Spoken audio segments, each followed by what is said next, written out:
Bon, et dans quelles conditions les poules pondent?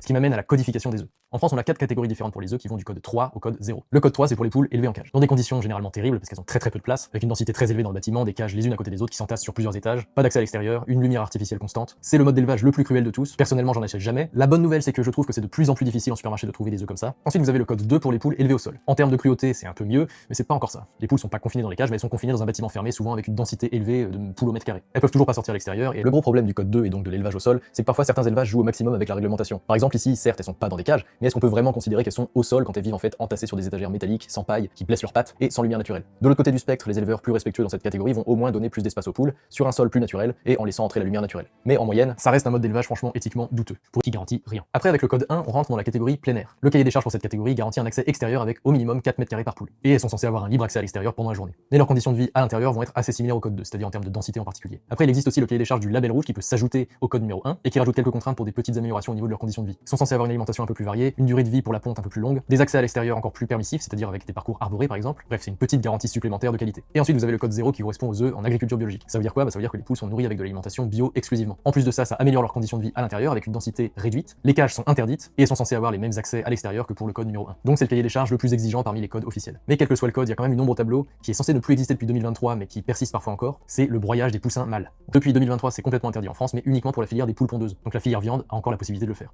Que deviennent les poules pondeuses en élevage? Après 16 à 18 mois, la production d'une poule pondeuse, elle chute, et donc elles sont ce qu'on appelle réformées. Généralement, elles finissent donc à l'abattoir pour produire de la viande industrielle, souvent pour faire de la pâtée pour animaux ou des bouillons. Mais il y a quand même une sacrée alternative à tout ça qui, j'en ai conscience, n'est pas forcément accessible à tout le monde, c'est les productions dans les petites fermes indépendantes familiales. Tout ça, bien sûr, c'est d'avoir quelques poules chez soi dans son jardin, mais c'est à condition d'avoir un jardin et de leur donner toute la place nécessaire pour leur bien-être en les protégeant des prédateurs. Moi, malheureusement, j'ai pas la place et j'ai bien conscience que c'est pas donné à tout le monde.